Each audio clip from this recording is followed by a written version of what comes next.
Hi everyone. Welcome back to Everyday English Talk, Talk 7, the podcast where we practice simple English for real daily life. I'm Anna. And I'm Ben. Thanks for joining us today. We're happy you're here. Maybe you're at home, on your way to work, or just taking a quiet moment for yourself. Today's topic is something everyone experiences. We're going to talk about what we do when we feel sad. That's right. Feeling sad is a normal part of life. Sometimes we just feel a little down, and we don't always know why. It's a very human feeling. In this episode, we'll learn simple and useful English phrases to talk about these feelings, how to take care of yourself, and what simple actions can help you feel a little better. So sit back, relax, and let's talk about it. And remember, you can download the free PDF transcript with today's vocabulary and exercises. The link is in the description. So Ben, let's talk about those days when you just don't feel happy. How do you usually notice that you're starting to feel sad?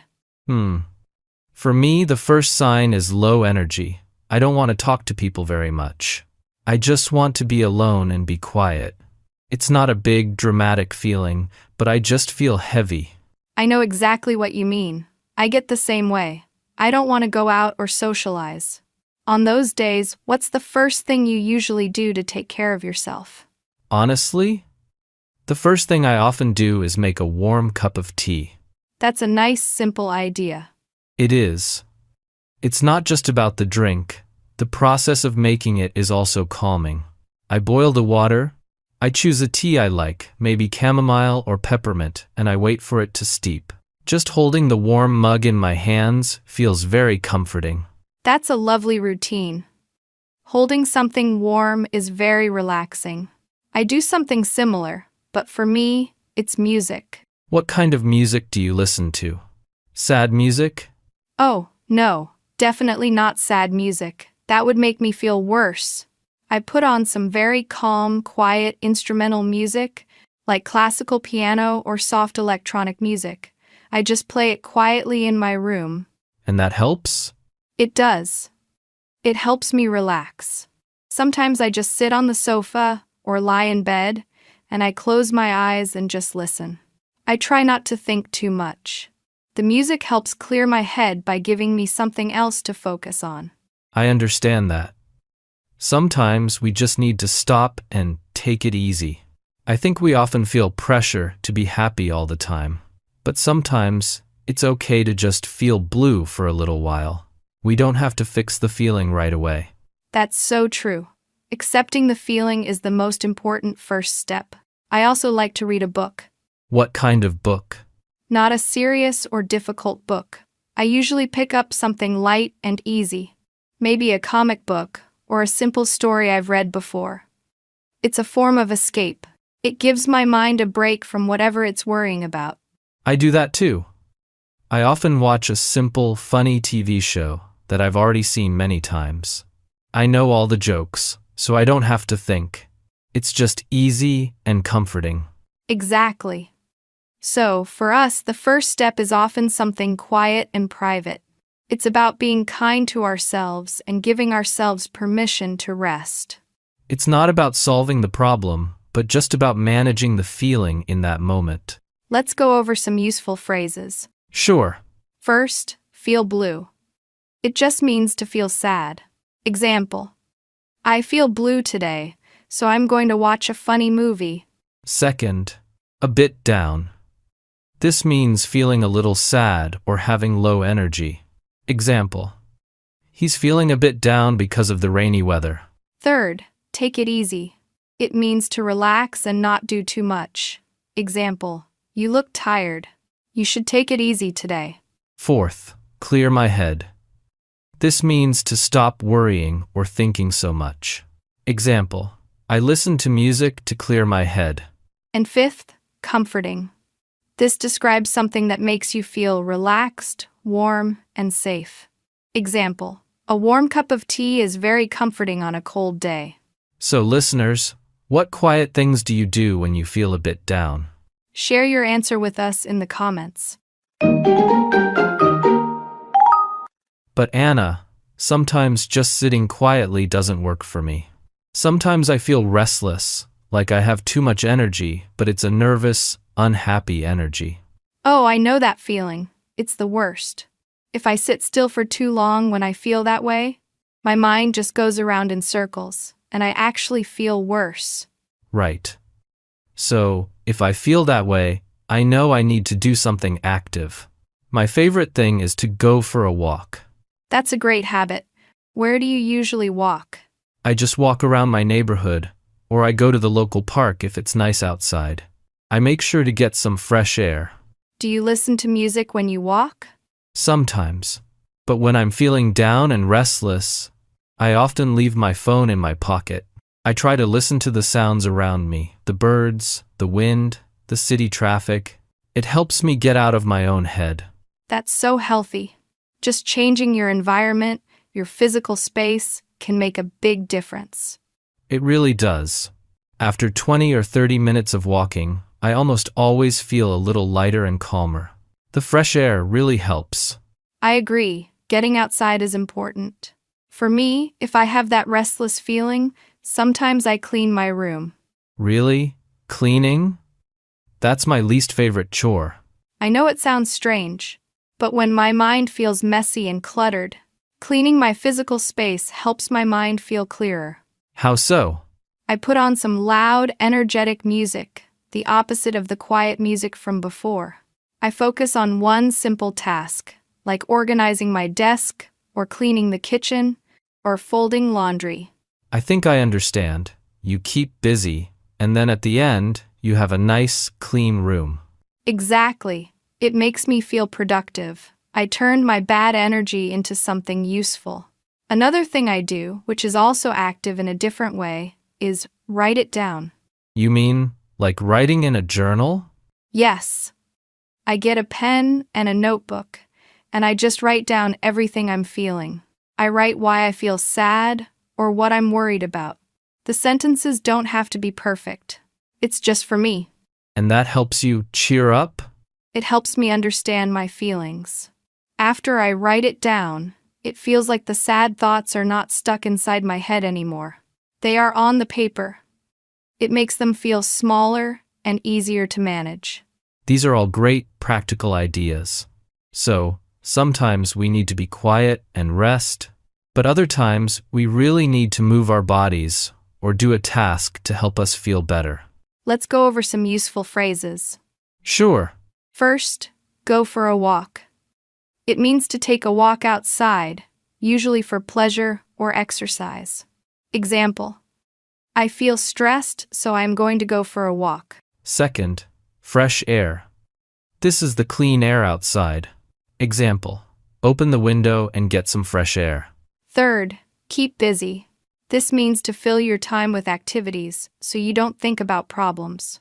Example: when I feel sad, I try to keep busy by cleaning.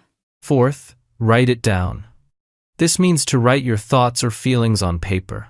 Example: if you are worried, write it down in a notebook. And fifth, cheer up. It means to start feeling happier. Example: listening to happy music always helps me cheer up. What about you? Do you prefer to go for a walk or keep busy at home when you feel restless? Share your ideas with us in the comments. We've talked about quiet time and active time. But there's one more thing that's really important. Maybe the most important: talking to someone. I agree. But I also think that can be the hardest thing to do. When I feel sad, the last thing I want to do is talk to another person. I don't want to bring them down. I feel the same way. I worry that I am being a burden or that people won't want to listen. So, how do you get past that feeling? I learned that I don't have to call someone and say, "I'm sad, let's talk about my problems." Sometimes, I just reach out in a small way. What do you mean? I'll send a funny picture to my sister or text my friend and just ask, "How is your day going?" Just starting a normal, light conversation helps me feel connected. That's a really good point. It's about connection, not complaining. I do that too. I call my brother. We don't talk about my feelings. We just talk about a new movie, or sports, or what he cooked for dinner. And does it help? Yes. After 10 minutes, I feel connected to someone. It reminds me that there is a world outside of my own head, and it makes me feel less alone. That's the key, feeling less alone. Sometimes I do meet my best friend for coffee. I will be honest and say, I'm feeling a bit down today, but I don't want to talk about it. And she understands? Yes, a good friend understands. We just talk about our week, or TV shows, or work. Just being with her, and having a normal conversation, is enough to make me feel supported. That leads to the most important reflection, I think. And that is, it's okay not to be okay. Yes, we put so much pressure on ourselves to be happy all the time. But life isn't like that. Sadness is a normal, human emotion. It's just like feeling tired, or hungry, or cold.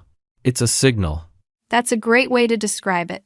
It's a signal from your body that you need to slow down, or get some fresh air, or reach out to someone. And it's also important to remember that the feeling will pass with time. It feels very big and permanent in the moment, but it never lasts forever. Exactly. The next day, or even a few hours later, you can feel completely different. We just have to be patient with ourselves. So, the final strategy is about connection and patience. Let's go over some useful phrases. Sure. First, talk to someone. It means to have a conversation with another person about your feelings. Example: when you feel sad, it helps to talk to someone. Second, reach out. This means to contact someone for help or connection, especially when you are sad. Example: if you feel lonely, reach out to a friend. Third, on my mind. This means something you are thinking or worrying about. Example: I have a lot on my mind at work right now. Fourth, pass with time. This means the feeling will slowly go away. Example: don't worry, the sad feeling will pass with time. And fifth, it's okay not to be okay. This phrase means that all feelings, including sadness, are normal and acceptable. Example: remember, it's okay not to be okay sometimes. Who do you usually talk to when you feel sad, listeners? Let us know in the comments. Now it's your turn. Let's practice what you learned today.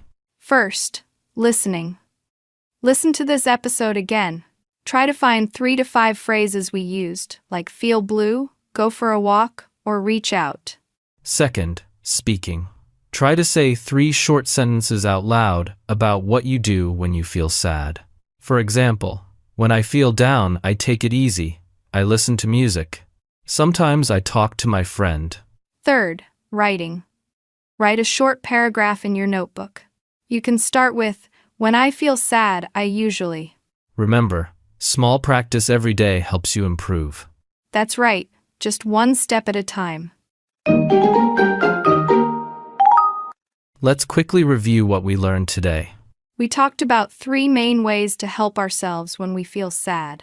First, it's okay to do quiet, comforting things, like take it easy or listen to soft music.